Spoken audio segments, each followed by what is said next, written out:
Arriving back from winter break, Kumasaka was already tired. As he lazily wandered towards class, Tozawa's voice called out, sounding more timid than usual. Kumasaka spotted her, poking out from behind a corner as she wished him a Happy New Year. He went to return the greeting, but instead interrupted himself to question Tozawa about why she was hiding behind a corner. Barely holding back her tears, Tozawa confesses that she gained a lot more weight than expected over the Christmas break, and it upset her. Kumasaka, being the classic lad, explained that he didn't care about that. Weight gain isn't that much of an issue. With a sweet hopefulness in her voice, Tozawa questions if Kumasaka is telling the truth. Kumasaka said he was, adding that even if she was a bit chubby, she's still a cutie. But what he saw took him off guard. When Tozawa emerged, Kumasaka noticed that she had gained in all the right places. She now sported tasty curves all over, and it was sexy rather than cute. Kumasaka was frozen from the sight he was blessed with, until Tozawa snapped him out of it, causing him to blush and stutter. Tozawa, seeing Kumasaka becoming a flustered mess, began to tease him. She smiled in a playful manner and said that she didn't know that he was a fan of thick girls. Kumasaka, embarrassed, tried to deny it, but it was clear that he liked what he saw. At a dentist's office, the assistant asked the dentist if it was okay that the next patient had someone with them for support in the room. Being compassionate, the dentist said that even adults can be scared, no matter how big they are.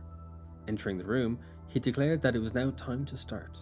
Stepping into the room, the dentist thought that Kumasaka was definitely a big adult. Upon seeing him, Tozawa asked the dentist not to be so rough, please.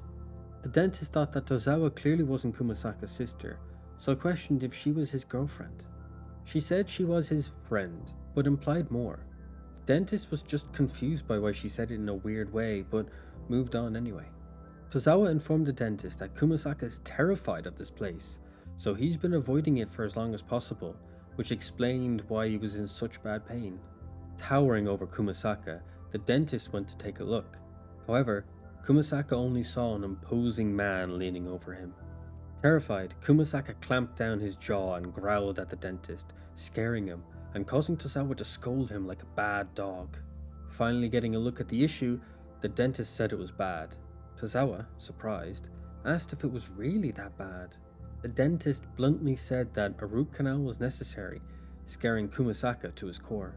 Tozawa, trying to comfort him, tells him to control his breathing, but the dentist informs her that she's actually giving Kumasaka breathing techniques for giving birth. Tozawa, seeing fear in Kumasaka, tried her best to comfort him, squeezing his hand and arm.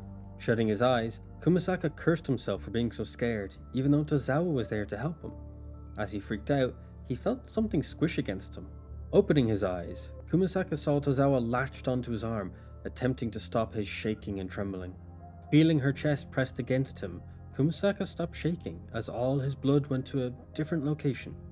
Noticing that the trembling had stopped, the dentist began his work. As Kumasaka was walking to his college classes, he overheard a conversation that caught his interest. It was that there was a viral story going around about a ghost in an apartment building near campus. They named the apartment complex that the ghost woman was haunting, and Kumasaka realized that it was his building, causing a feeling of dread to overcome him.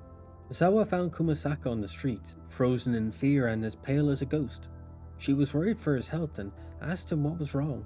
Kumasaka explained what he had heard to Tozawa, and remarked that he isn't good with scary things. He added that he's sorry for being so embarrassing. As Tozawa comforted him, Takiya appeared from around the corner and began to eavesdrop.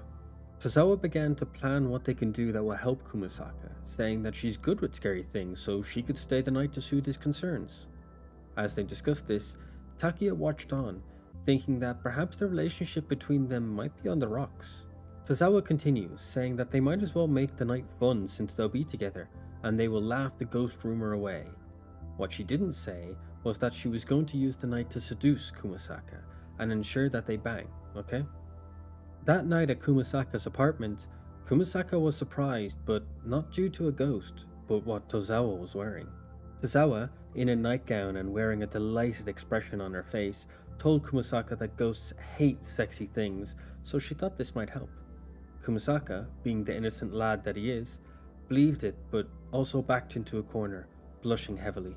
Tozawa, slightly disappointed, told him that he didn't have to show that kind of reaction. He responded that he just didn't know where to look, respectfully.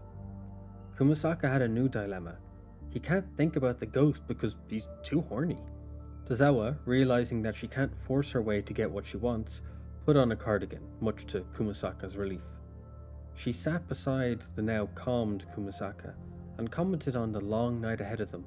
Tozawa, teasingly lifting up the cardigan she was wearing, seductively asks what the pair of them should do during this long and lonely night. Kumasaka, seeing Tozawa's curves, went bright red again. Kumasaka, in a trembling voice, questioned about what Tozawa meant. Giggling, Tozawa again seductively said that they can do anything Kumasaka wants, hoping for some more intimate time as his answer. Unknown to both, they were not alone and they were being watched.